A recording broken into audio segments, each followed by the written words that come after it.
ahora también en YouTube. Museo Familia, Museo Comunidad, Museo Amigos, sean muy bienvenidos a este programa Museando Ando. Benditos sean todos y bendito sea este programa. Gracias por ser y estar en México y estar con nosotros en este programa que les trae invitados y temas de su interés.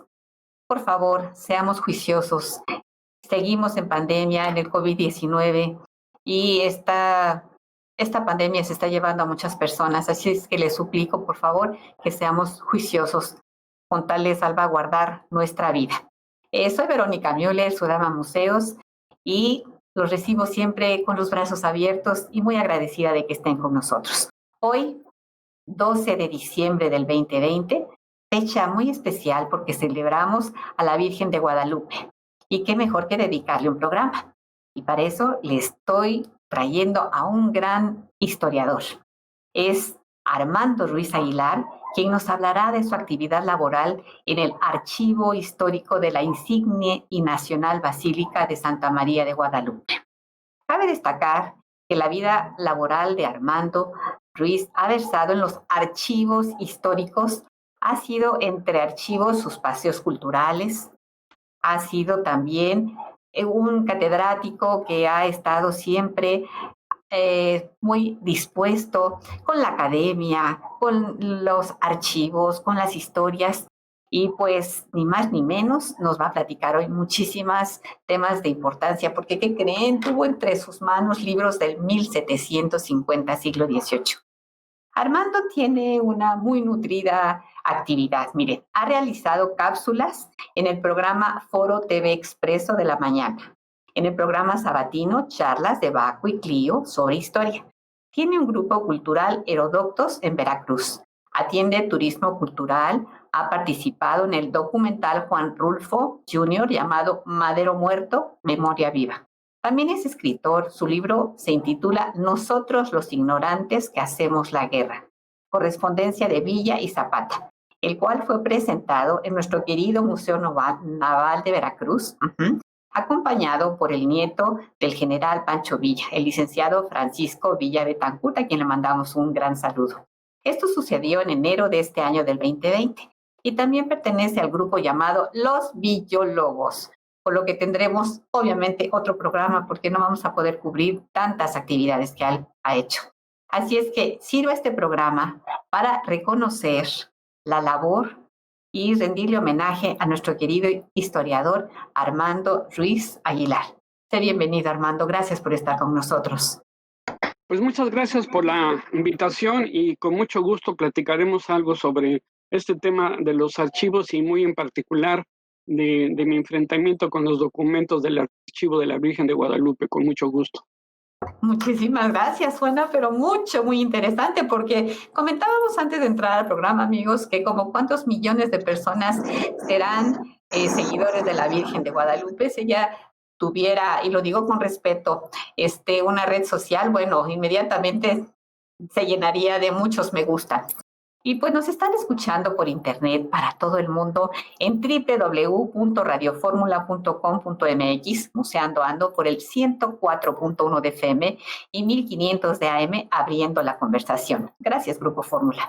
Y sorpresa, pensando en estos radioescuchas que no tienen manera de comunicarse con nosotros, pues aquí les tenemos ya un número telefónico que sirve exclusivamente para este programa y durante este tiempo. Tomen nota y lo voy a repetir en los otros bloques: 55 20 68 54 63. Y simultáneamente pues transmitimos en vivo por Facebook, YouTube como Museando Ando Oficial, y nos localizan en Twitter, Instagram, TikTok, Messenger, iTunes y Spotify los podcasts de nuestros programas. Al terminar nuestro programa por radio, pues acompáñennos en nuestro bonus como Museando Ando en YouTube y Facebook. Agradecimientos por el apoyo a ZR Producciones, Sai y Jesús Alberto Rodríguez, su WhatsApp 55 12 42 35 75. Contáctenlos, los asesorarán en cuestiones digitales, redes, páginas, producción, publicidad, live streaming, entre otros muchos. En Fórmula, los ingenieros Abel Arroyo, Masha Sebastián, Miguel Ochoa y Ricardo. Museo Salud museos. Saludos a la familia y amigos de nuestro invitado, a la familia de Fisli Ponce Sánchez, a la familia Lozano Villamares, a todos los devotos de la Virgen de Guadalupe, a toda nuestra museoamada audiencia, sea por radio, en internet, en Grupo Fórmula o en nuestras plataformas como Museando Ando Oficial. También a las personas que invito en corto y a los que nos comparten. Amigos, estamos de luto, ni más ni menos que por el fallecimiento de un reconocido chef mexicano, Yuri de Gortari. Se me quiebra la voz, ya saben cómo soy. Quien murió el pasado 8 de diciembre. Querido amigo, quedó pendiente nuestra entrevista. Lamento mucho tu partida. Luz en tu camino y pues descansa en paz. Y en breve ya vamos a tener muchas preguntas que hacerle a nuestro querido Armando. Así es que regresamos con más de Museando Ando. Bendiciones y mucho amor. Museo amigos, gracias por estar con nosotros y disfrutar de este programa tan especial y tan emotivo dedicado a la Virgen de Guadalupe. Querido Armando, ¿cómo surge tu gusto por los archivos, por el lado académico, por ser historiador, por tus recorridos, entre tantas cosas que ya mencionamos? ¿Qué fue lo que te hizo esa chispa y dijiste, de aquí soy?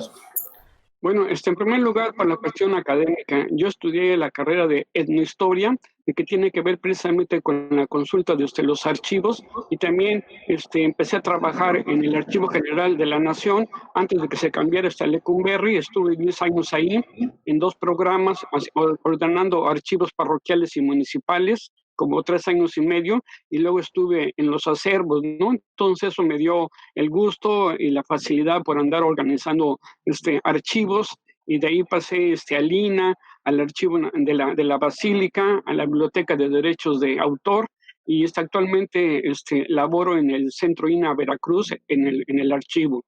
Entonces es una cuestión de que va junto con la carrera, y el gusto por la historia, y una etapa muy interesante porque era cuando se da esta cuestión de organizar archivos para reinterpretar la historia nacional. Es una cuestión muy interesante que de los 70, 80 para acá, un libro académico que no tenga citas de archivo, como que se duda desde su veracidad, y nos tocó ser como pioneros en andar organizando ese tipo de archivos, tanto los públicos como eran los federales, estatales y municipales, y también me tocó esa experiencia de andar organizando archivos parroquiales y diocesanos. Y de ahí que eso también fue mi conexión cuando estuve trabajando cerca de 3 años y medio en el archivo de la Basílica. Pues ya dijiste la palabra mágica, el archivo de la Basílica. Cuéntanos tu experiencia ahí. ¿Tú qué plan llevabas y qué esperabas encontrar? Y después pues nos dices qué fue lo que encontraste. ¿Qué te parece? Bueno, en primer lugar, era un gusto tener esa oportunidad profesional de organizar un archivo eclesiástico por la importancia histórica del fenómeno guadalupano, por la Basílica de Guadalupe. Entonces se me presentó como una gran oportunidad de organizar ese acervo, ¿no? Ya había habido algunos intentos en el pasado, pero como muchas veces pasa, no acababa de cuajar. Entonces ya me presenté, me entrevistaron, y bueno, pues fue el acceso relativamente fácil, ¿no? Entonces tuve la confianza con el sacerdote que estaba encargado del archivo en ese instante, el padre Esteban Martínez de la Serna, y fue muy interesante. Fue muy curioso porque nomás trabajaba 2 horas, eso también me impidió tener un ordenamiento, pero la experiencia vivencial de los documentos y estar en el entorno, tenía poco que se había dado la canonización de Juan Diego, y se me presentó la oportunidad de participar en la canonización, en la beatificación y canonización del abad que hizo la coronación en 1895. Entonces tuve esa oportunidad de saber cómo eran los juicios para que se aceptase la beatificación y la canonización. Tenía que ir a buscar archivos a Zamora, Michoacán, para ver lo bueno y lo malo del personaje que proponen para la beatificación, para ver si no tenía antecedentes malos y demás. Y entonces fue una experiencia interesante, y así supe también más cosas de los procedimientos administrativos de la Iglesia Católica. Entonces fue una época muy interesante. Era la época en que estaba de moda el chupacabras, lo del agua de Tlacote, y estaba muy recién esta etapa del reconocimiento de las relaciones de México con el Vaticano, como que se juntaron muchas cosas en ese entorno. Sí, definitivamente. Oye, y qué lástima que Juan Diego no dejó un querido diario. Hoy te platico que vi, y lo digo con respeto, ¿eh? Hoy vi a una mujer bellísima que es una virgen y que está en el cielo y me habló. ¿Qué hay de esta historia? Bueno, definitivamente yo prefiero hablar desde un punto de vista del patrimonio cultural y no tanto desde la devoción, ¿no? Ujú. Son dos campos que hay que discernirlos definitivamente. Y bueno, pues efectivamente eso sí, no hay duda, ¿no? Todo lo referente a las apariciones de la Virgen, pues cae en el terreno desde los supuestos y de la conseja popular, ¿no? Es muy curioso y además, pues en aquella época no había un programa de historia oral, era imposible pensar que Juan Diego hubiera dejado sus memorias, ¿no? Lo que sí es real es que precisamente, digamos, ni Cortés, ni Sagún, ni Zumárraga hubiesen dejado algún testimonio sobre las apariciones de la Virgen. En el caso de Fray Bernardino de Sagún, eso va a ser muy interesante porque los franciscanos, sobre todo en aquella época, no estaban a favor de divulgar las apariciones de la Virgen en el siglo XVI. De hecho, hay un enfrentamiento entre Montúfar, el arzobispo dominico, y Fray Francisco de Bustamante, precisamente por esta situación, ¿no? Entonces, eso va a ser muy interesante y decir que todo lo que se llegó a escribir pues fue esta base de las consejas populares que había en aquella época y también en el entendido que fue un factor muy interesante en una época en que ya estaba el sometimiento de los indígenas, la extirpación de las idolatrías, como llamaban los españoles, y estaban haciendo un cambio de cosmogonía, ¿no? Entonces, eso es el terreno en que se da esta aparición guadalupana que en alguna manera empezó a unificar o a pretender ser un poco de este consuelo para la mayoría de los indígenas que con el cambio de haber sido, estar sometido por los mexicas a ser por el dominio español, pues no tuvieron garantías sociales, ni mucho menos, ¿no? Salvo los principales de algunas poblaciones como los tlaxcaltecas, ¿no? Pero la situación indígena, básicamente yo creo que hay que reconocer eso, ¿no? Se les cambió su cosmogonía. La gente dice, bueno, recibieron el catolicismo, pero desde un punto de vista práctico, les cambiaron su cosmogonía. Oye, Armando, ¿cómo es una conseja popular? ¿Cómo es eso? Descríbenoslo más. Bueno, pues es, digamos, el conjunto de narraciones que nos comentan algún suceso falso, o no, pero que lo tenemos en la conciencia, ¿no? Puede ser, Uh-huh. digamos, desde la tradición de los juguetes de los Reyes Magos, el ratón Pérez que deja dinero al dejar los dientes debajo desde el colchón, y demás, y la Llorona, o sea, un montón de sucesos que lo sabemos, pero que no son verificables físicamente, ¿no? Uh-huh. Todo este imaginario colectivo que lo tenemos a diario, pero que no es susceptible de medirse por las leyes de la física y solamente caben en el terreno de la especulación simbólica, así como a grandes rasgos, ¿no? Comentábamos tú y yo la importancia de tener fe. Esto es de vital, una médula espinal. Para que uno crea en algo hay que tener fe, según mi entendimiento, porque si no, pues no se da ese binomio, ¿no? Bueno, ahí entramos también al terreno desde lo subjetivo, porque de la fe pues va a provenir básicamente de tu entorno educativo y devocional, ¿no? Podemos llegar a tener fe política en que a lo mejor van a cambiar la situación, van a subir los salarios, va a haber justicia. Eso es tener una fe social, digamos, ¿no? Pero ya, digamos, en el terreno religioso, demás, ahora sí que depende en la religión en que te hayas circunscrito, de lo que hayas hecho, lo que te hayan enseñado desde niño, y depende cómo eres, si eres musulmán, judío, católico, Hare Krishna, pues vas a actuar en consecuencia, ¿no? Y entonces esa fe va a ser muy interesante porque, por ejemplo, esos fenómenos religiosos y demás, que no se pueden explicar desde la ciencia, como la Santísima Trinidad y demás, son precisamente dogmas de fe que los crees por un convencimiento de fe, pero no son susceptibles de probarse, ¿no? Pero pues la gente puede pues, vivir al día con eso, con esto sin fe. Eso ya es, digo, depende mucho de la educación devocional y académica que haya recibido. ¿Te acuerdas que comentábamos la importancia de tener una identidad nacional? Y comentábamos que pues en los tiempos de antes que no había un himno, que no se había difundido otras muchas actividades, otros proyectos. Entonces aparece el cura Hidalgo con un estandarte en donde pone a la Virgen de Guadalupe. Esa historia a mí me fascina. Platícanosla. Bueno, lo que vamos a ver ahí es precisamente que hay una apropiación de un símbolo que significó precisamente un icono en que se habían reflejado sobre todo pues, las clases bajas, ¿no? Hemos de recordar que incluso en la época de la independencia, los españoles peninsulares tenían como a su virgen, a la virgen de los Remedios, ¿no?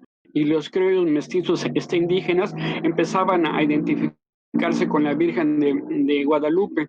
Hay incluso una batalla o las mandaban fusilar en sus imágenes dependiendo el bando, ¿no?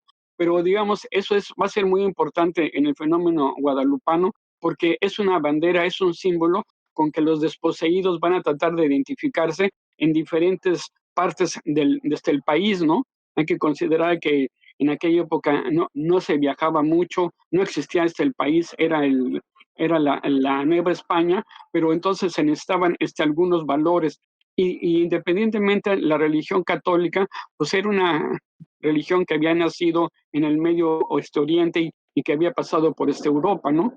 Pero la tez morena y lo que se decía de la Virgen de Guadalupe te daba a entender de que era un síntoma americano o mexicano, ¿no? Entonces, para mí, Armando, lo más importante es eso. vámonos a un corte comercial. Regresamos, Okay, gracias. bien. Mus amigos, gracias por estar con nosotros aquí y ahora disfrutando de este bendito programa Museando Ando, y gracias a todos. No me cansaré de estarles dando las gracias a todos. Así lo digo para no errarla y dejar de mencionar alguna.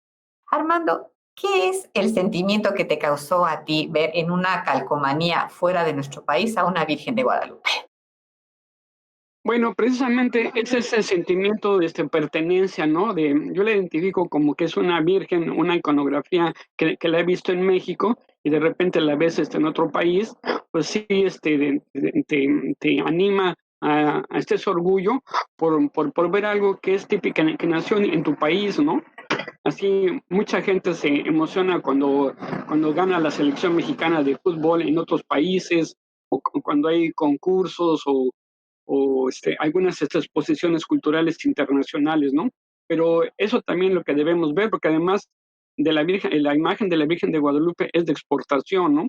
La vemos entre las comunidades chicanas, en los centroamericanos, y muchas veces hay una capilla guadalupana en Notre Dame, en iglesias de Canadá, está muy extendido el culto y su figura es un elemento mexicano universal, eso es indiscutible, ¿no? Yo creo que eso para mí es sí algo muy importante a considerar.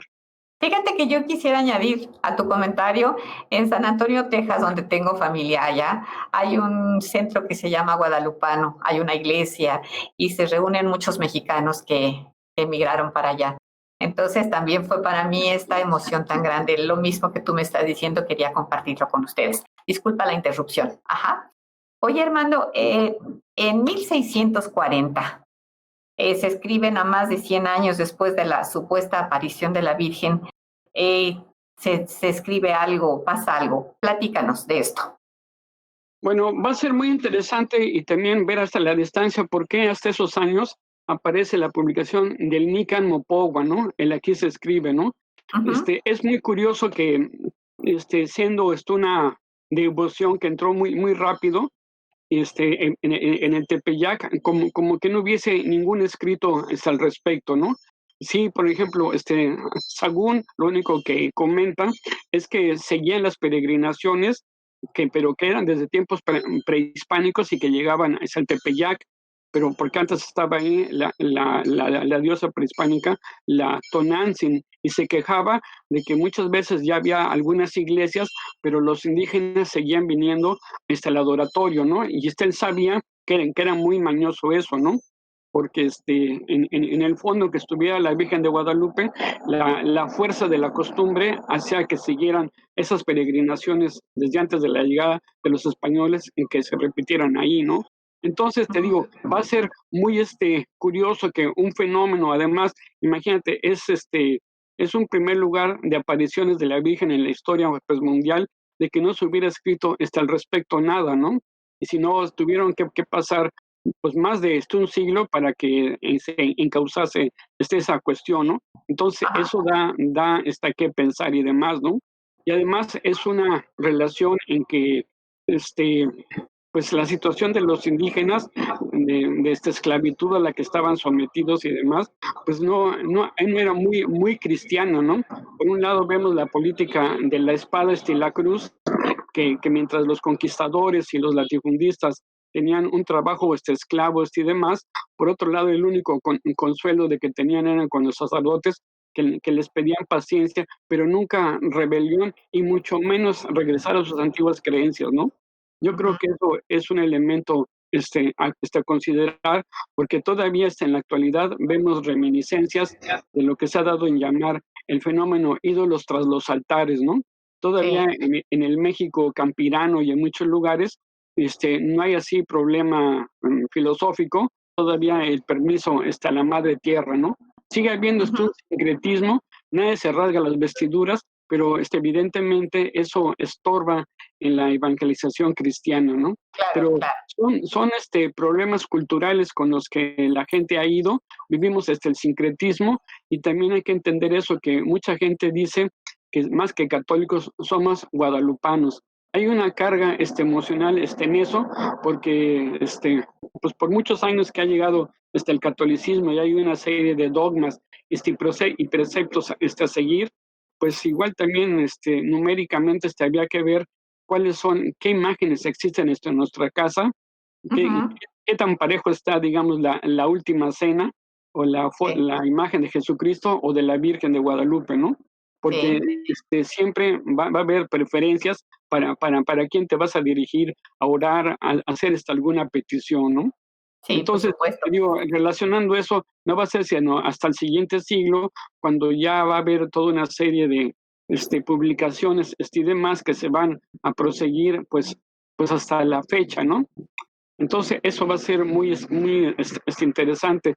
Yo hacía una recomendación porque en el 78 hay un libro que se llama El culto guadalupano en el Tepeyac, desde el padre Fidel, en que transcribe lo que sería para mí el primer el testimonio inicial de la información de las apariciones, el famoso pleito de Montúfar y Bustamante, ¿no? Que Bustamante en un sermón dice que ya no se propague esta idea de la aparición de la Virgen porque suena a herejía y eso puede llegar a confundir el trabajo evangelizador, ¿no? Entonces, todas las cosas de que tuvieron que pasar para ponerse de acuerdo entre si era válido o no en esos instantes, proseguir o estudiar también mucho énfasis a la devoción guadalupana. Y además también, originalmente cuando la Virgen supuestamente le pide a Juan Diego que le hagan un templo, pues uno llegaría hasta pensar que debería ser algo suntuoso y enorme, y si no lo fue tanto, ¿no? Tan es así que no va a ser sino hasta 1750 va a quedar erigido el gran templo, que es lo que conocemos ahora como la antigua basílica, ¿no? Sí. Pero fíjate, es hasta 1750. Entonces pasa pues muchísimo tiempo. Es un templo muy interesante con sus 4 torres simulando el templo de Jerusalén, pero como que se tardó esa difusión. Fue muy lento el proceso de este sincretismo y también el acomodo ideológico de la Iglesia Católica para explicarse a sí mismo y explicar el fenómeno guadalupano, ¿no? Que se escapa mucho también desde el dogma tradicional porque la gente los interpreta muy, muy libremente, ¿no? Está como un poco fuera desde el canon católico, que hace referencia a que lo que hace lo único válido es lo que dice la Biblia en el Antiguo y en el Nuevo Testamento, pero como las apariciones son posteriores y pertenecen al terreno de la religiosidad popular, pues como que se constriñe, como que se dificulta más el tener el control de la situación. Lo hay en cuanto a la peregrinación y demás, ¿no? Pero el pensamiento guadalupano es como más amplio que el tradicional con la secuencia evangelizadora, o por lo menos ese es mi punto de vista. Claro. Y además dijiste de lo mucho que nos compartiste ahorita algo que me llama mucho la atención.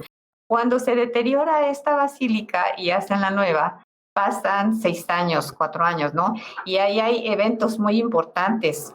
Hay también cuando se le cae ácido a la tilma. Y ahorita tú no lo vas a desmenuzar. Cuando los cristeros, hay un bombazo ahí para que se destruya el cuadro de la Virgen. Cuando estaban ahí todas las personas involucradas, totalmente atentos a todos estos cambios y, ¡oh, sorpresa! La tilma que se fue con una corona, regresa sin corona y además estuvo expuesta al humo de las velas, etcétera, etcétera. Tienes mucho que platicarnos. Adelante. Bueno, sí, es una historia interesante y lo que vamos a ver desde un principio, ¿no? Hacia 1778, que se levantó un acta notarial que se dio a conocer hasta 1823, estaban unos trabajadores limpiando el marco de plata con ácido, con agua fuerte, y en un descuido se cayó el ácido sobre el ayate. Yo les hago una recomendación a la gente que tenga en la mano una fotografía del ayate original, no de las pinturas. Va a ver en el ángulo superior derecho una especie de cometa de que fue en donde cayó la mayor cantidad de ácido. O sea, llegó a caer ahí y rebotó. Y si nos fijáramos bien en un acercamiento, tiene algunos daños de ácido en el hombro, en parte el velo, en parte el vestido. Fue un milagro que no cayera en el rostro o que se hubiera desintegrado. Eso sí es muy interesante porque cayó en la parte, el 90% o el 95% cayó en la parte en que no hay dibujo, en que no hay impregnación de la imagen, ¿no? Entonces eso va a ser muy interesante y yo nomás me llego a imaginar qué habrá pasado por el pensamiento del amigo que se le tiró, de que tiró el ácido. Estaba haciendo un daño patrimonial y devocional. Eso debió de haber provocado un espasmo. Se supone que le avisaron a la abad hasta como 3 días después, y te digo, hasta 1823, es cuando se da esa acta notaría, perdón, 1813. Okay. Independencia. Y pasando el tiempo, como decías, vamos a platicar luego. ¿Qué Ahorita, ya en el siglo XX? Armando, que regresemos del corte comercial, regresamos y continúas con esta interesantísima charla. Muchas gracias. Gracias, mis amigos, por estar con nosotros. Regresamos. Mis amigos, estamos a sus órdenes en el teléfono 55 20 68 54 63 para recibir sus comentarios, sus preguntas. Está aquí un experto, el maestro Armando Ruiz, gran historiador, y estamos viendo el tema de la Virgen de Guadalupe. Y también al terminar este bloque, pues nos vamos directo a nuestro bonus en Museando Ando oficial en Facebook y en YouTube. Maestro, querido historiador, amigo Armando, síguenos comentando, por favor. Bueno, incluso nuevamente, ¿no? Hablando sobre la importancia desde los archivos y demás, es el tiempo que me tocó. Desafortunadamente no pude revisarlo todo, ¿no? pero ya una vez que esté abierto al público y existe una consulta, en las actas de este cabildo se ven los pormenores. La mayoría de la información ahí la hemos sacado de periódicos y demás, pero un poquito esta idea de lo del ayate es también pues para hablar en términos también de este patrimonio, de que sí hubo un daño que afectó. Y te digo, el ver esa mancha está actualmente en el ayate, al menos podemos tener la seguridad de que esa mancha que se cayó alrededor de 1778 seguirá siendo el mismo ayate, porque ya en el siglo XX hubo tres sucesos muy interesantes. Hacia 1886, con la remoción de la basílica, se programó coronar a la Virgen en 1895 y se llevó en lo que hacían las obras de reconstrucción el ayate de la cercana iglesia de Capuchinas. Y cuando llegó a regresar, regresó sin la corona. Ya en el siglo XX, con el escáner y demás, un acercamiento a la cabeza de la Virgen, se ve la diadema, que era como la base de la corona, y los rayos fulgurantes que salían atrás de ella, hacían las veces de los picos de la corona. Pero eso sí, hubo una intervención. Y luego, en la época de Obregón, en el 23, pues hubo un atentado en la basílica, explotó una bomba que no le pasó nada la ayate, pero sí se dobló un Cristo que estaba ahí. O sea, a pesar de la religiosidad y también en consideración que ya en la Constitución mexicana va a ser el primer documento en que ya va a haber tácitamente una libertad de este culto, porque todos los documentos oficiales siempre se había respetado que la religión católica iba a ser única, ¿no? Entonces eso también fue un golpe hasta la iglesia, después de las leyes de reforma en las cuales perdieron propiedades, pero en las cuales ni Benito Juárez ni nadie quiso desaparecer la festividad de la Virgen de Guadalupe. O sea, hay que ver también la importancia del discurso político de que siguieran esas conmemoraciones, ¿no? Qué bueno. Entonces, hemos visto también que, aunque se hable devocionalmente, el culto, la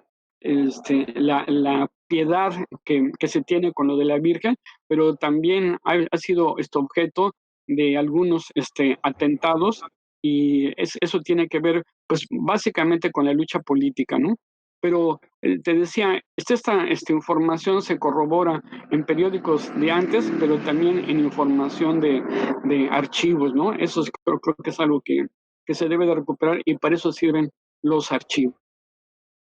Sí, definitivamente. Y también comentábamos hasta los exvotos sirven porque los exvotos, estas manifestaciones de nosotros los mexicanos, al dar las gracias a la Virgen por algún favor concedido, algún milagro, de un accidente, de lo que gustes y mandes. Entonces, estos se encuentran justamente en el Museo de allá de Guadalupe, de la Virgen de Guadalupe, ¿no? Bueno, sí. Es muy importante esto porque es el reflejo, como te decía, de la religiosidad popular, ¿no? Aunque te decía también que curiosamente hay más exvotos en el Museo de San Diego en Acapulco que en la propia basílica, ¿no? El exvoto por lo general es un trozo de metal con alguna pintura que está relacionada con una petición de gracias o peticiones para salvar algún problema, alguna infidelidad, algún cáncer, alguna cosa desastrosa. Pero también te comentaba que esos años en que anduve en la basílica, que estaba de moda el fax, ya también mucha gente mandaba por fax sus exvotos, ¿no? Entonces también la tecnología ya va imponiendo una nueva serie de soportes documentales. Hasta la fecha no sé si sigan llegando o no, porque ya el fax es historia, pero Sí. pues yo no dudaría de que los correos electrónicos o estas cuestiones hicieran llegar también masivamente las personas que todavía siguen creyendo y demás, o los nuevos jóvenes que utilicen las tecnologías para este envío de los votos, ¿no? Pero ya es otra época, definitivamente. Oye, Armando, no te hemos pedido tus redes sociales, ¿a dónde nos podemos comunicar contigo? ¿Algún teléfono? Platícanos. Pues de este momento se me ocurre, yo tengo un Facebook, Ah, qué así bueno. como Armando Ruiz, Ujú. y mi correo es wargi1954 @hotmail.com. Por favor, deletréalo, porque si no, los amigos no tomaron nota. Sí, es WARGY, 1954 @hotmail.com. Y también con los biólogos tienen alguna red social, ¿verdad? Sí, también es el otro lado, porque alguna vez nos confundieron con el nombre, que estuvimos con un amigo sacerdote en la basílica. Nos presentamos Francisco y yo como villólogos, ¿no? Pero el sacerdote se imaginó que éramos villólogos por lo de la villa de Guadalupe, ¿no? Ahí le tuvimos que aclarar que éramos villólogos, pero por Francisco Villa, ¿no? Y también eso ha dado pauta muy interesante, porque en otra serie de estudios y ponencia, pues hemos resaltado la importancia que tuvo el guadalupanismo, más en particular para el zapatismo, pero hay unas manifestaciones guadalupanas en el norte de el país. Y, por ejemplo, va a ser muy interesante saber que el secretario particular de Francisco Villa, cuando fue gobernador de Chihuahua, y su amigo mucho tiempo, era un devoto guadalupano, que antes de ser secretario particular de Francisco Villa, fue el secretario del primer obispo de Chihuahua. Entonces eso también va a ser muy interesante, porque Silvestre Terrazas, un periodista muy decente y honorable, pero muy católico, que en algunas maneras ha de haber chocado algo con el general Villa, aunque él era muy respetuoso, ¿no? Pero eso también es, digamos, como ya de la parte que me interesa a mí, el guadalupanismo, no en su etapa inicial ni en la colonia, sino lo que siguió siendo las repercusiones en el sentido, porque acuérdense que estamos hablando de una guerra, ¿no? El momento en que se meten a la bola, era incierto si vivías mañana o no, y eso acelera también qué pasa si me muero, a dónde va a ir mi alma y demás, ¿no?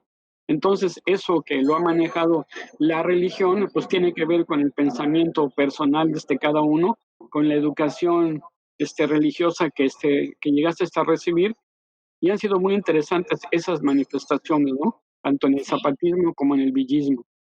Sí, estupendas. Y nos ibas a dar la red social de los biólogos. Bueno, igual también es en Facebook. Nos pueden encontrar como Colectivo Los Villólogos en Facebook. Así nada más, ¿verdad? Ok. Ajá. Un saludo a todos los biólogos. Oye, Armando, platícanos sobre las advocaciones. No quiero platicar porque lo que me pasó a mí al descubrirlas, porque si no te quito tiempo, mejor tú platícanos. Bueno, insisto, es un buen tema para volver a incidir, que lo que me interesa a mí tomar del guadalupanismo es desde el punto de vista del patrimonio cultural y no del aspecto devocional, ¿no? Es una teología que en este caso nos indica que hay representaciones de la Virgen, pero en diferentes países o en diferentes culturas, ¿no? Y es obvio que la Virgen de Fátima va a ser muy identificada en Portugal, y la Virgen de Guadalupe está aquí en México, ¿no? Entonces, cuando vemos este problema de la unidad en la religión católica, que el Dios es un solo Dios en tres personas distintas, pues también es un dogma de fe, ¿no? Y esa sensación de estar con la madre de este Dios tiene que ver mucho, pero en el área cultural en la que te encuentres, ¿no? Lo mismo aquí en México, puede ser fan de la Virgen de el Rayo, de la Virgen de Zapopan, ¿no? Pero tú vas en tus cercanías, ¿no? Yo creo que muy poca gente en Yucatán le rezaría a la Virgen de el Cobre, de Cuba, o la de Zapopan, ¿no? ¿Por qué? Porque vivimos en entidades y siempre hay preferencias locales, ¿no? Entonces, hablar de las advocaciones para la religión católica, aunque iconográfica y simbólicamente tengan tez oscura, o sean más chicas unas que otras, o diferentes vestuarios y demás, todo va a estar quedado, es la representación única de la Virgen María, la madre de Jesucristo. Con eso resolvemos el problema. Hay una mujer muy importante, hay muchas mujeres importantes en nuestro país, pero ahorita quiero llamar la atención de una, la doctora Ana Rita Valero de García Lascurain, autora del libro Santa María de Guadalupe a la luz de la historia, su legado a medio milenio a distancia, Biblioteca Autores Cristianos en el 2014. ¿Qué te dice a ti este libro? ¿Ya lo leíste? No, no lo he leído, pero ¿Tienes una referencia de qué trata? Ajá. no, lo que hacía referencia es que conozco a la autora Ah, y mira, estemos tenido relaciones, charlas. Ella yo creo que se va más por el lado devocional, pero como es historiadora, también argumenta bien la cuestión historiográfica, ¿no? La qué conozco bueno. también de aquellos tiempos en que anduve en la Basílica, tiene un super currículum, tiene una formación historiográfica también en códices, pero ella ha sido también una pionera académica guadalupana, devota y estudiosa del fenómeno guadalupano. Yo recomiendo mucho sus lecturas, de que son variadas sobre un trabajo muy interesante también sobre la traza de Tenochtitlan, lo de las viviendas. Tiene unos estudios muy interesantes, pero sí, el aspecto guadalupano es como su especialización. Es una gran señora, amiga e investigadora. Mis respetos para ella. Claro. Fíjate que me sigue dando vueltas en la cabeza el término del responsable de que mandan el ayate ahí a las capuchinas y luego con corona y regresan sin corona. El responsable, ¿qué dijo? ¿Quién era la persona que estaba en ese momento al mando de todo esto? Bueno, el responsable primero era el abad. En aquella época no era basílica, era la colegiata. El La abad era colegiata. Francisco Plancarte y La Bastida, Ujú. que era sobrino el arzobispo Pelagio La Bastida, ¿no? Entonces, ellos ya habían hecho una especie de este experimento, por así decirlo, con la Virgen de Jacona, que la llegaron a coronar unos años antes, ¿no? Pero Jacona pues está perdido en el universo, eran esos días pasando la reforma y demás, pero entonces ahí tuvieron a bien como para que volviera a tener un cartel esta Iglesia Católica, qué mejor que proponer la coronación de la Virgen de Guadalupe, ¿no?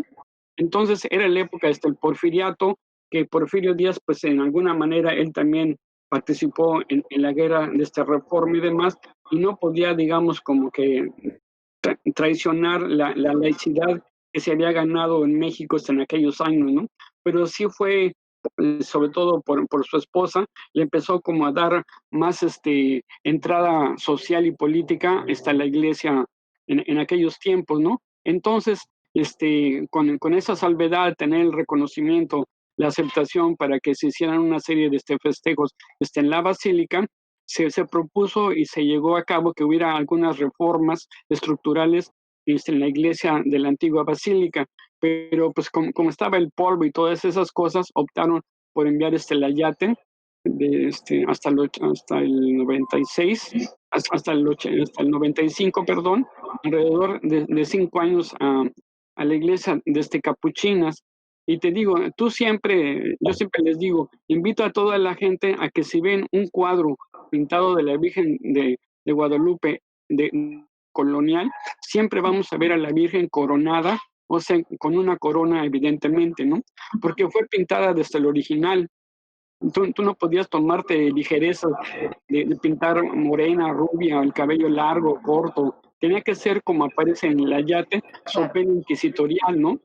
Y entonces obviamente tampoco podías quitarle la corona porque tenía esa corona. Pero cuando regresó ya la colegiata para los eventos del 95 para la coronación de la Virgen, la regresaron sin la corona. Y yo hago obviamente fue un escándalo, porque también internamente hay un sacerdote, el inimigo somos Vicente de Paul Estandrade, que también como ahora quería llegar a sabotear eso. Él no era creyente de las apariciones, y entonces en alguna manera también empezó como a sabotear eso, y se supone que el que era el director de la Academia de San Carlos, Salomé Pina, fue del equipo que borraron la corona, porque ya también había un daño, ¿no? Siempre hemos visto la yate desde lejos, y solamente en algunos programas hemos visto el ojo de Juan Diego, los personajes, pero no ha sido pues posible tener un acercamiento real con el ayate, ¿no? que ha presentado aunque tengan pues muchísimos años, ¿no? Entonces, esa fue básicamente, digamos, una causa, pues, por la que podemos entender que ese yate, con todas esas imperfecciones, al menos son pruebas físicas de que sí llega a corresponder al yate que está en la basílica, por lo menos desde 1778, que estuvo en el 95, y que también en la época de los cristeros tuvo que ser ocultado en una casa, porque ya después del atentado había el peligro real de que fuera hurtado, robado y desaparecido, ¿no? Y lo que hubiera significado, pues ese hurto, esa pérdida patrimonial hubiera sido un golpe bajo para el sentimiento nacional generalizado. Pero me sorprende que se haya decidido salvaguardar el ayate en una casa, teniendo tantos espacios, pero bueno, el que está en el mando, pues es el que decide, ¿no? Bueno, es que ahí está que verlo como un thriller, ¿no? Evidentemente, en caso de buscar culpables o torturas y demás, pues hubiera sido como lo primero que se resguardaría en otra iglesia, ¿no? Pero que alguien lo guardara pensando detectivescamente, pues sería imposible ir a todas las casas guadalupanas, ¿no? Claro. Entonces, como que hay una razón, hay una lógica, pues, preventiva, porque en donde menos buscaría no sería muy imposible buscar en todas las casas guadalupanas, ¿no? O por lo menos eso es lo que yo pienso. Hay dos preguntas que te quiero hacer, pero nada más nos va a dar tiempo para una. Y tú escoges cuál contestar ahorita en el radio y la siguiente la hacemos en el bonus. El Che Guevara, él cargaba una Virgen de Guadalupe y quiero que nos platique su historia. No, justamente. no la llegaba a cargar. Yo decía el comentario que cuando llega a México en su diario, él llega a México en septiembre de 54 y llega pues en aventones y demás. Lo que pasa, él escribe que una de las cosas que hizo fue ir a la Basílica de Guadalupe día 2, creo que está anotado. Y ahorita que regresemos bueno, no regresemos, que vayamos al bonus, nos continúas nos continúas diciendo todo esto. Armando, gracias por haber estado con nosotros, un honor tenerte. Gracias a ustedes. Gracias, pues se despide con el cariño de siempre, Verónica Müller, diciéndoles museos, museotes, museitos, museos, entre signos de interrogación. Sí, aquí en Museando no los encontrará. Vean, escuchen, huelan y saboreen y toquen y piensen museos. Hasta la próxima emisión. Gracias. Museo amigos, pues gracias por estar con nosotros en el aquí y en el ahora de Museando Ando, disfrutando de esta deliciosa charla con un gran historiador, un gran amigo, a quien yo admiro, respeto. Y bueno, antes se decía, cuando sea grande voy a ser como él, pero pues ya soy grande, ¿cómo va a estar eso? Explíquenmelo, está medio enredado, igual que las advocaciones y explicarle a los indígenas la Trinidad iba a estar muy complicado y por eso se hicieron muchas decisiones en aquellos entonces por los que estaban en turno atendiendo a la iglesia.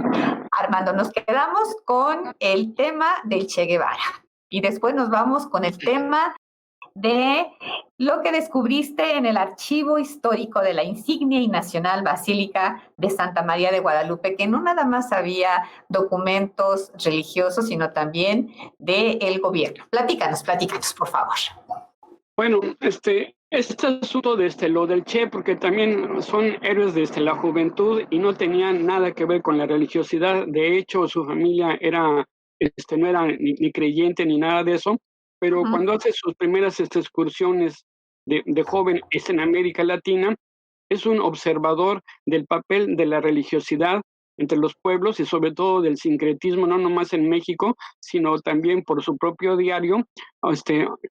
Observaba con un ojo antropológico los ceremoniales tanto en Bolivia, en Perú, y cuando viene aquí a México, pues obviamente que se llega a interesar que próximamente él llegó en septiembre de 54, y supo que en diciembre pues era precisamente el aniversario de lo de la Virgen. Por esos años también hay una tía de él que está muy enferma y en sus cartas le escribe de que va a ver a la Virgen y que estuvo en un día 12 en la Basílica en calidad de observador. Eso no tenía nada de raro, pero digamos, siendo esto un personaje desde la izquierda y demás, también es importante en un rescate estemerográfico de que lo primero que hace al llegar a Cuba, cuando ya están en el poder, es como el enviado comercial por Fidel Castro para hacer una gira mundial, para que Cuba en ese momento tuviera relaciones comerciales con otros países. Y cuando antes de que hubiera el bloqueo y demás, ¿no? Entonces es muy interesante ver que cuando está en España y demás, da un brinco hacia el Vaticano y le dicen que le dan una visita guiada y él nomás pidió ver la Capilla Sixtina, ¿no? Yo también presumo, independientemente de la ideología, hacer un lujo estar ahí en la capilla. Eso es algo cultural que no tiene que ver nada con la religiosidad, pero impone ese lugar y ya. Y también más adelante encuentro que a su muerte, ahí no recuerdo quién era el Papa en 67, si Juan XXIII, Pablo VI, pero hay un recorte de este periódico de que se hizo una oración en su memoria, ¿no? Y cuando fallece, cuando lo asesinan allá en Bolivia, hay un sacerdote que se encargó, iba a verlo, pero ya se habían llevado su cadáver, ¿no? Entonces, ese sacerdote llegó a tener algunas imágenes y al menos desde lo que se cuenta que rezó por la salvación de su alma. No sé si fue válido o no, pero es interesante también saber de personas no creyentes, pero que todos hay un acercamiento, porque finalmente las iglesias son instituciones políticas, ¿no? Y culturales, ¿no? Sí, entonces, claro. eso como no puede, pues llegar a abstenerse, ¿no? Entonces, hacia en la línea desde el tiempo, ¿qué pasaba? Y el Che obviamente tuvo también, pues, muchísimos seguidores ideológicamente, y es interesante, o por lo menos para mí, haber hecho eso. Te llegaba a comentar que él también, cuando se fue a Aventones, pues ahí no tenía chamba y se dedicó a vender en Guatemala unas imágenes de Cristo de Esquipulas. Él vio que había mucha devoción por ese Cristo negro, y entonces era una tabla con un foquito que si lo veías en un ángulo, se veía iluminado ese Cristo negro. Y hasta hace tiempo, en la casa de la familia de los Vanegas Arroyo, una vez que fuimos a hacer una serie de entrevistas, pues me encontré también allí en el tapanco, en el cosa de los recuerdos, una cosa muy parecida, pero con la Virgen de Guadalupe, ¿no? Y él en alguna manera te da a entender de que también cuando no tenía trabajo, aparte de andar tomando fotos, tuvo el pensamiento como de también llegar a vender imágenes guadalupanas, ¿no? Y ese trabajo que estaba en esa casa me dio esa oportunidad de que pudo haber sido algo que le sobró a él, porque cuando llegan a descubrir que estaban haciendo campaña y ejercicios para ir a combatir a Cuba, pues los apresan y ya jamás regresaron a esa casa, ¿no? Entonces, para mí sería, digamos, haciendo un recuerdo de las lecturas con lo que vi en esa casa, bien pudo haber sido una de las maquetas que pudo haber o que iba a vender el Che en un momento dado para subsistir en México, obviamente que antes de conocer a Fidel Castro, porque ya cuando lo conocí y demás, aunque sí tuvo un empleo médico eventual, pues también tenía que andar tomando fotos en la calle para subsistir, pero esa manera también de que pudo haber vendido o por lo menos haber hecho esa fábrica de la imagen de la Virgen de Guadalupe, porque ya había tenido esa experiencia cuando lo hizo en Guatemala con el Cristo Negro de Esquipulas, ¿no? Son así Bueno.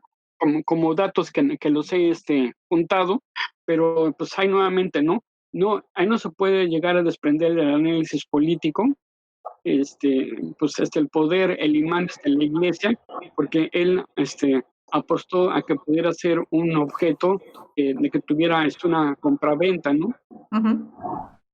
Eso es lo que puedo comentar, pues, para el respecto. Fantástico. ¿Y qué fue tu sentimiento cuando encontraste este documento de Santana ahí en el archivo? Bueno, este es un buen pretexto para decir que como la historia desde la iglesia en México ha ido paralela a la historia nacional y demás, también ahí podemos ver en la lectura de los documentos administrativos o la relación de que lo que fue la colegiata y la basílica con otras instituciones.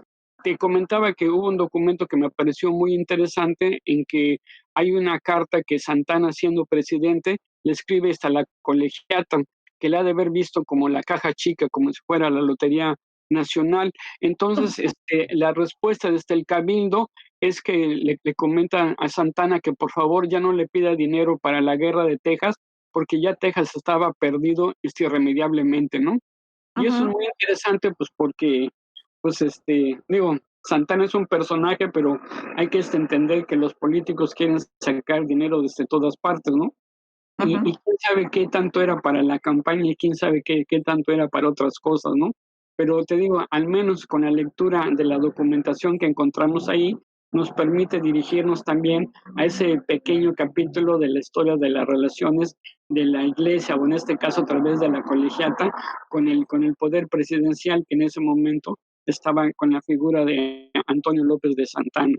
Y así por el estilo vamos a encontrar pues muchos otros documentos para ir viendo cómo llegaba a reaccionar la iglesia ante la invasión americana, ante la invasión francesa, y y por ejemplo, la folletería que se encuentra ahí, pues era un papel de la arquidiócesis de atacar a la invasión americana, pero con rezos y demás, y el temor de la iglesia era que se asentara el protestantismo, ¿no?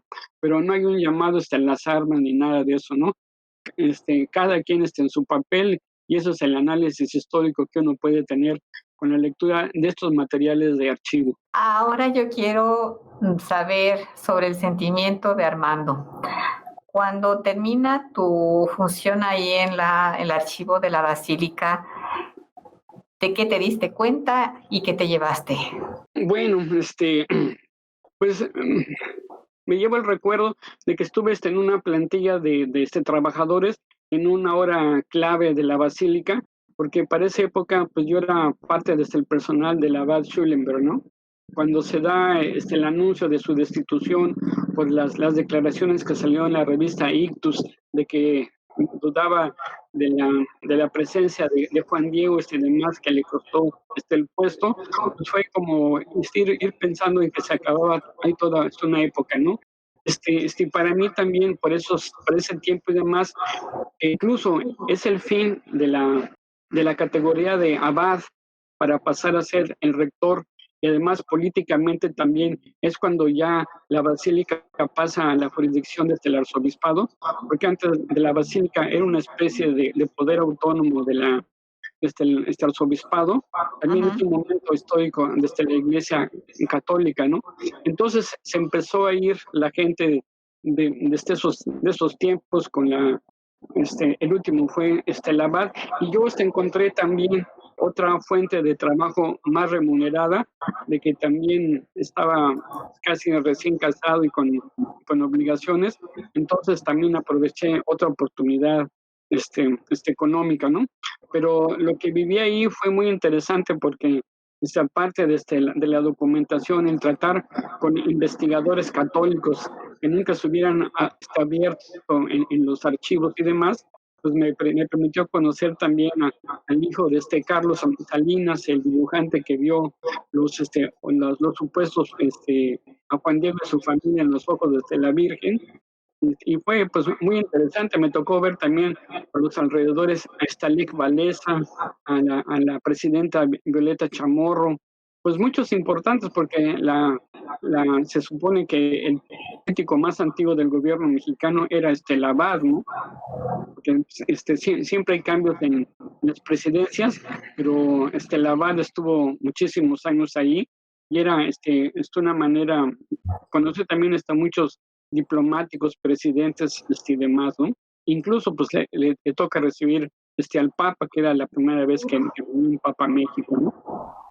Entonces, son como muchas las satisfacciones, y pues haber iniciado un poco este ordenamiento, y también como una cuestión curiosa cuando empiezo a trabajar, me dice el padre, ¿qué es lo que necesita pues para trabajar, joven?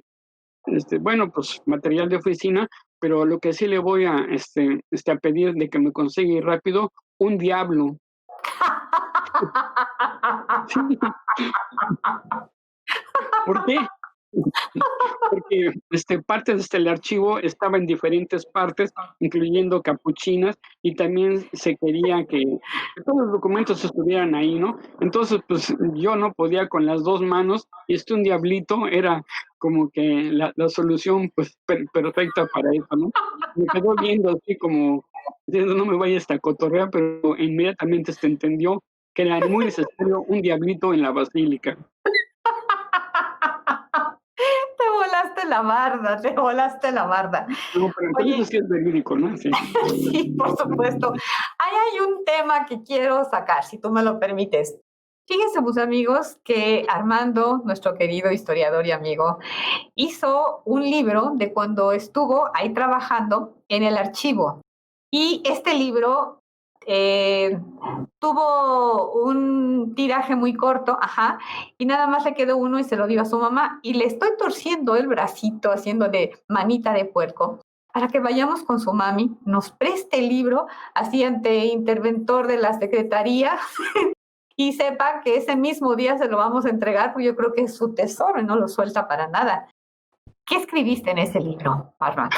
Bueno, no es un libro, fue en coautoría y lo mío fue una introducción muy pequeña, porque fue un libro que se salió precisamente para conmemorar el centenario de la coronación de la Virgen de Guadalupe.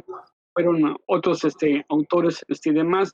Yo lo que daba a entender ahí que había una riqueza documental, puesto que encontré también muchas láminas, pues muchos dibujos que era muy interesante. Al respecto te digo que cuando conocí al hijo de este señor Carlos Salinas y demás, pues me llegó a confesar que él había andado en una misión en todo este mundo haciendo un inventario de todas las imágenes guadalupanas que había encontrado en el mundo. Me decía que había estado en Corea, en Francia, en Holanda, siempre había encontrado algo, pero nunca le habían avisado que en la propia basílica había un archivo, y en este archivo pues había muchas imágenes de grabados y demás de lo de la Virgen, porque lo que se conoce como el lado cultural en la basílica básicamente es el museo, pero el archivo, y sobre todo por ser virreinal, también tiene una super importancia, y su folletería de este siglo XIX es muy importante para estudiar precisamente el papel de la Iglesia del siglo XIX y siglo XX, ¿no? Sí, pero finalmente es una aportación muy importante, porque cada uno de nosotros, al hacer un trabajo, vamos siendo escalones para que otras personas se puedan apoyar en él y sigan, porque todos tenemos el talento para hacer, dibujar, hacer programas, en fin, para lo que ustedes gusten y manden. Entonces, qué mejor que tener pues sí, este ejemplar y esta experiencia que tú viviste, porque yo creo que a distancia, ahora que lo leas, lo releas, vas a decir, híjole, se me olvidó poner esto, o ya me había olvidado de esto otro, qué sé yo, pueden suceder muchísimas cosas, ¿no, Armando? Sí, claro, el trabajo de archivo se complementa mucho con otra serie de anécdotas, otras cosas de que a veces uno ni daría cuenta, ¿no? Pero Sí. básicamente es eso, ¿no? Ese archivo nos da una idea de la vida institucional que llevó la colegiata de Guadalupe. Y también una cosa curiosa, yo siempre me imaginé que había habido peregrinaciones, pero tal y como las conocemos ahora, en realidad empezaron en el siglo XX, siendo la primera, o por lo menos la primera registrada en el libro de registros de las peregrinaciones, la de Iztapalapa, allá más o menos por 1904, alguna cosa así, ¿no? Y había también correspondencia con otras personalidades, como hubo un señor que hizo, ahí casi enfrente, un museo guadalupano, pero tuvo problemas con las autoridades, y finalmente pues no lo llegaron a invitar a la ceremonia de la coronación de la Virgen, ¿no? A la cual vinieron muchos obispos de Estados Unidos, de Panamá, de Puerto Rico. Te digo, eso fue como el primer gran evento social de la Iglesia Católica, así de renombre, ya después de las leyes de esta reforma, ¿no? Entonces, todos los documentos de que salieron, la prensa y demás, y se hizo pues esa costumbre, ¿no? Que incluso tuvo muchos detractores porque decían, pues cómo vamos a coronar a la Virgen si ya estuvo coronada, ¿no? Un poco en relación a que había desaparecido esa corona, ¿no? Y además, ¿cómo vamos a coronar a la Virgen si somos republicanos, ¿no? O sea, eso tuvo una serie de repercusiones porque pues no todos estuvieron a favor, ¿no? Y este es un tema como es así público, alcanza para todos los géneros, para todas las ideologías, ¿no? Pero Claro. sí, en el fondo de lo que me llevo es eso, ¿no? De que a partir de ahí vi más el símbolo guadalupano, porque como que lo vi pues diferente, ¿no? Y también decía que en mi propia casa mi mamá tenía más bien una imagen de la Virgen de el Rayo. Mi mamá es de Aguascalientes y ese cuadro venía de sus abuelos y demás, ¿no? Pero en este instante no teníamos una imagen guadalupana, ¿no? Mira. Creo que nomás teníamos el de la Última Cena, que creo que esa es la que hay en la mayoría de los hogares mexicanos, ¿no? Sí, Pero, sí. sí, viendo por reportajes la Virgen en otros países y demás, pues hay una identificación de lo mexicano, más allá de lo devocional, insisto, ¿no? Tiene otra connotación de la mexicanidad, pero desde un punto de vista estético o patrimonial cultural. Fíjate que me gustaría retomar nuevamente imagen que toman del iris, del ojo de la Virgen, en donde tú me comentaste que se veía a Juan Diego, se veía a Zumárraga, se veía una negra, se veía una familia, y entonces tú y yo comentamos, tanto se vio, y tú me dijiste, yo honestamente lo que vi fueron manchas, y habrá quien sí los vea. Eso ya es por sentimiento, y que yo respeto, siempre lo he dicho aquí en este programa, no criticamos, no juzgamos, no señalamos. Si el que lo ve, lo vio, y el que no lo vio tampoco, y el que me dio, lo vio también, ¿no? Pues sí, pero efectivamente es una beta de esta información que para mucha gente es súper importante, ¿no? Pero bueno, pues para algunos no lo es tanto. Como negocio bibliográfico yo me imagino que sí, porque hay mucha información, ¿no? Pero independientemente de que la gente jure y perjure que se ven hasta las agujetas de Juan Diego, pues eso no cambia mucho ni la perspectiva, ni vamos a sacar un póster de Juan Diego, ¿no? Claro. Hay una resolución óptica y electrónica, pero todavía faltaría por pues porque se definiera más, pero insisto, ¿no?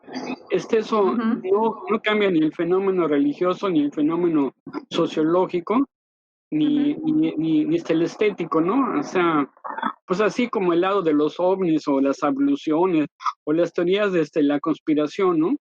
Como no hay oficialmente algo así de que apoye eso, pues pues muchas mentes se alimentan eso, y hay mucha literatura, y ahora con el internet más, ¿no? Pero pues eso, digo, eso ya el que tenga ganas de creer, de ver, el que tenga tiempo para el ocio, pues lo verá y demás, pero no cambia mucho ni el sentimiento de piedad, el interés sociológico por analizar eso. Es ahora sí que de que cada quien hace con su tiempo libre lo que mejor le plazca. Sí, definitivamente. Y te quería comentar otra cosa, déjame acordarme, que ahorita se me fue por estarte prestando tanta atención. Ya me acordé. Se dice que la Virgen de Guadalupe le habló a Juan Diego en náhuatl, y que en esa época ellos veneraban a Tonantzin Coatlicue. Entonces, cuéntanos tú esa historia. Bueno, pues nuevamente regresamos al gran meollo que es las consejas populares, ¿no? Insistimos, nadie llegó a filmar eso, no hay un video, no hay así fotos, todo lo que se recogió fue por la creencia popular. Juan Diego no sabía hablar español, entonces era evidente que la Virgen le había hablado en náhuatl, ¿no?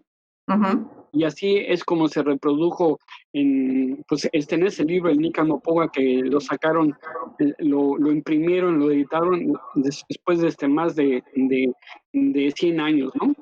Entonces, pero regresamos hasta hacia lo mismo, ¿no? De la gente lo llega a repetir hasta cada rato que es una verdad absoluta, ¿no?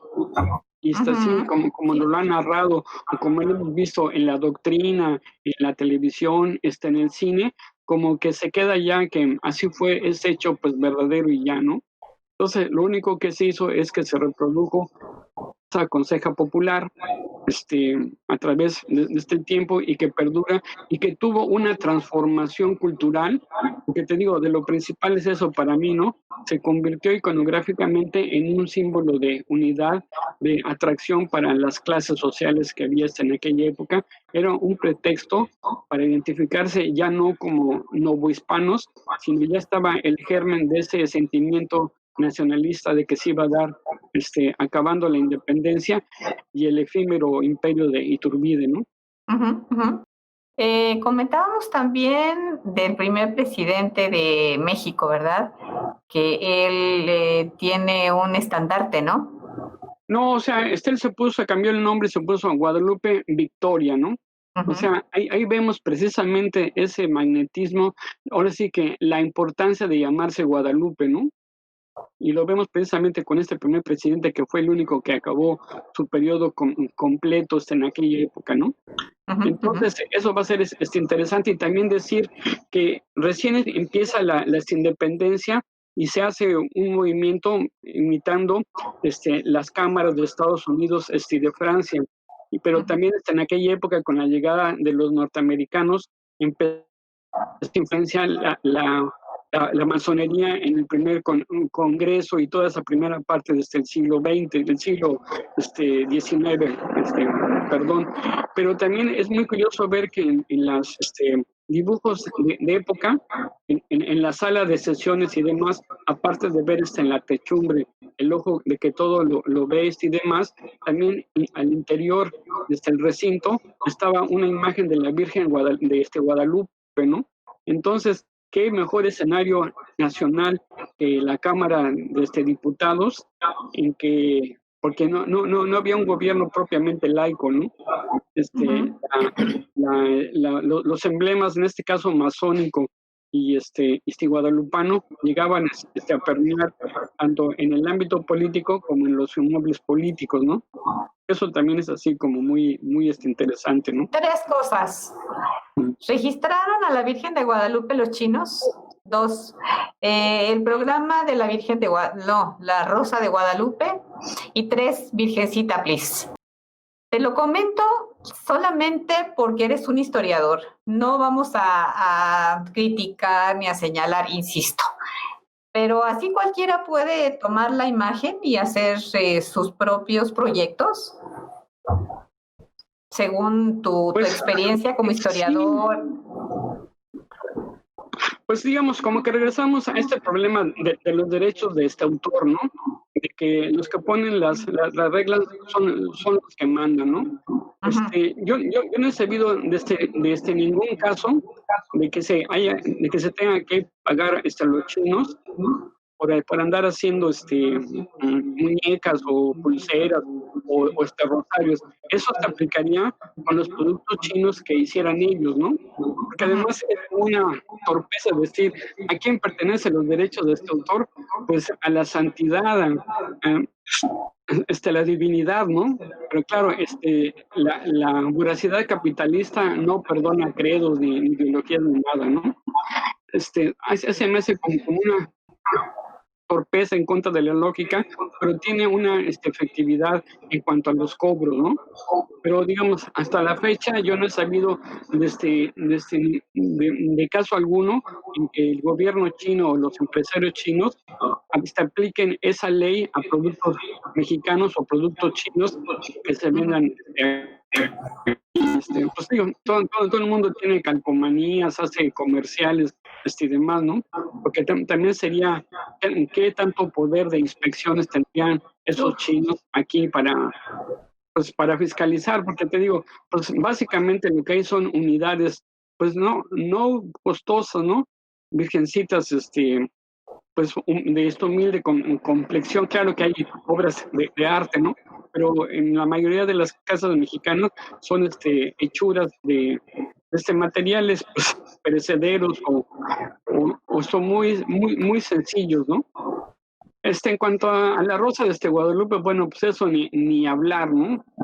Es un programa de chismes en que la Virgen de Guadalupe ya no opera esa cuestión de la Cenicienta y que nos va a salvar la Virgencita, que de hecho, pues ya casi ni la llegan a mencionar, pero el nombre y sigue, pues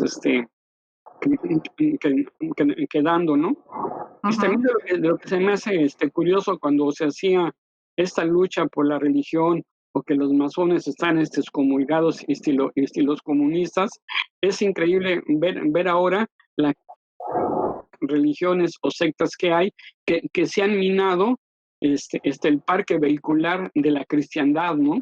Lo que no hizo el comunismo ni la masonería, lo están haciendo otras religiones que más fácilmente, y aparte el problema de los pederastas de que tiene arrastrando esta iglesia católica, que les ha restado pues mucha publicidad y credibilidad, ¿no? Eso también creo que sería algo preocupante, y sobre todo en América Latina, que es el último bastión de la cristiandad en el mundo, ¿no? Yo creo que también eso influyó mucho a que el Papa fuera latinoamericano, que se veía desde Juan Pablo II y demás, que el campo de la evangelización aquí estaba, ¿no? Pero uno ve, por ejemplo, Brasil, que es el país con más católicos en el mundo, está invadido de sectas, de otras religiones, y aquí en México pues está pasando eso, ¿no?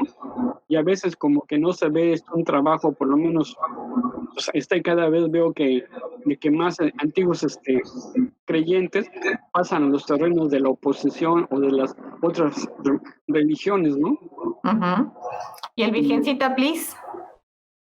Pero es que ese no lo entendí. ¿Qué quieres dar a entender con Virgencita, please? Es el proyecto de una chica muy talentosa en donde hace una caricatura de la Virgen de Guadalupe respetuosa, y entonces empieza a usar este lenguaje norteamericano, pero como lo oímos, no lo escribe como debe de ser, please, y se pronuncia please.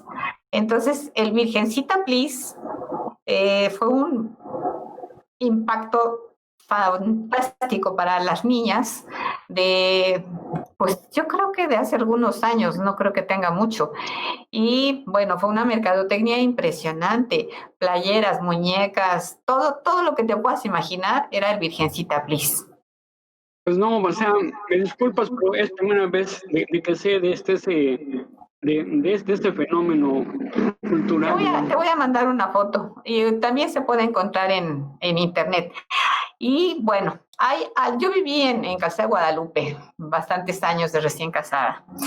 Y yo me ponía a llorar al ver las personas que se iban de rodillas desde la garita, así se le llamaba, y iban poniendo un cojincito. Y como yo ya no veo eso, bueno, ya no vivo por ahí de hecho, pero me da gusto ya no ver, rara vez es la persona que veo que va hincada, yo creo que desde donde está el atrio hacia adentro. ¿Cómo fue que se logró este milagro que ya las personas no hicieran ese tipo de acciones sin crítica?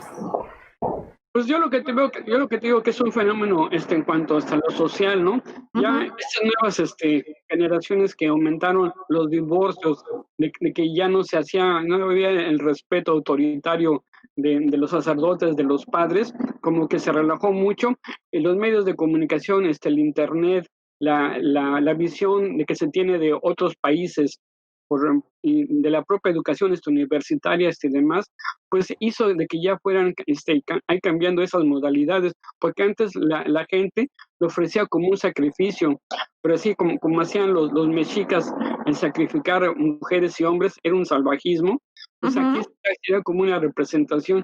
¿Qué caso tiene o para qué te lastimas las rodillas si pues ofrecerle un sacrificio hasta la Virgen? Pues mejor pórtate bien, ¿no? Pero infligirte tú mismo un daño físico y poner cara de que estás en la pasión, definitivamente como que no hay ninguna ganancia real, ¿no? Y pones en peligro tu salud la mente, ¿no? Sí, Porque la gente está acabando eso, estaba deshecha, pero se decía que ya había cumplido con la divinidad, ¿no? Con esa manda, ¿no? Como cuando iban y juraban. Claro. Armando, muchísimas gracias. Nuestro tiempo ha terminado. Te suplico que por favor aceptes un segundo programa para que platiquemos de los biólogos y de muchas cosas más. Danos tus redes sociales nuevamente, donde te podemos contactar. Sí, como no te digo, estoy en mi Facebook, soy Armando Ruiz, así a secas. En mi correo electrónico es wargy1954 @hotmail.com. Ahí me tienen a sus órdenes. ¿Y en los biólogos? El de biólogos es colectivo Los Biólogos en Facebook. Ahí nomás es para publicitamos y subimos y platicamos sobre cosas relacionadas en general con el general Francisco Villa o también con algunos sucesos de la Revolución Mexicana. Pero ese Face es básicamente para lo que es el villismo, es el otro lado de la villa con Francisco Villa. Quedó, pero ni mandado a hacer. Armando, muchísimas gracias. Ha sido un honor tenerte con nosotros. Gracias por platicarnos tan sabroso sobre la Virgen de Guadalupe, desde otras ópticas. Perfecto, no, pues a ti muchísimas gracias. Me sentí a gusto y ojalá guste el auditorio y siempre es interesante. Muchas gracias. Claro que sí. Mis amigos, les quiero dar las gracias nuevamente a ZR Producciones, Sai y Jesús Alberto, que tienen un WhatsApp 55 12 42 35 75. Contáctenlos. Ellos los asesorarán en cuestiones digitales, redes sociales, página, producción, publicidad, live streaming, entre otros.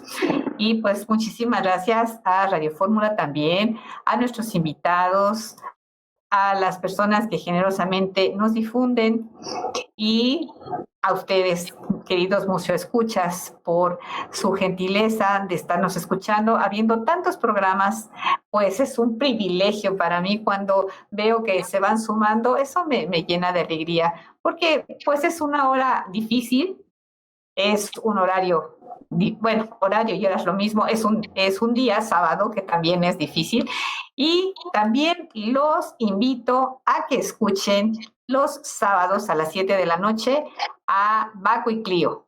Invítanos, por favor, maestro Armando. Bueno, sí, aprovechando aquí esta oportunidad, nos dedicamos los sábados de 7 a 8 en el Facebook. Hacemos un ciclo de charlas que se llama Charlas de Baco y Clio, donde apoyamos el turismo cultural basándonos en la explicación de los paseos culturales que hacemos tanto en el centro histórico de Veracruz como en las ciudades de México, para todos aquellos que quieran conocer, reconocer, intercambiar experiencias, vivencias, imágenes. Es un rato en lo social para reconocer diferentes temáticas historiográficas que han acontecido en el centro histórico. Una invitación para acabando la pandemia, pero por mientras estamos haciendo hacer esas pláticas, y los videos que subimos, los de grabaciones pasadas, los pueden ver en el Facebook Observa Cultura, y ahí aparecen los links de donde pueden ver nuestro programa, o si me escriben también les podemos ponernos en la lista, les mandamos los links para que cada sábado los interesados nos sigan, ¿no? Perfecto, muchas gracias, Armando. Y mis amigos, por sugerencia de ustedes y por los tiempos que estamos viviendo, agradecemos la idea de recibir sus donativos para que este proyecto de difusión cultural sea favorecido con sus aportaciones y darle sostenimiento a este espacio educativo. Para su comodidad, se ha abierto una cuenta que mostramos aquí con los datos. Mi Say y mi Jesús Alberto lo ponen en una pleca, en un anuncio, para que yo no tenga que decirles www, no sé qué tanto. Es PayPal y ahí está la cuenta y ahí está la clave. Muchísimas gracias. Y me despido con el museo amor de siempre, con el museo agradecimiento. Y les digo, museos, museotes, así que quepan. Museitos, museos entre signos de interrogación, sí, aquí en Museando Ando los encontrará. Vean, escuchen, huelan, saboreen, toquen, piensen, sueñen museos. Bendiciones y mucho amor, y como les digo a mis nietos, te amo, te amo, te amo, te amo. Gracias, hasta la próxima emisión. Gracias, Armando, hasta la próxima. Hasta luego, bye. Buenas noches. Hasta luego, buenas noches. Gracias, TR Producciones. Gracias, amigos que nos escuchan y nos ven. Bendiciones. Hasta la próxima.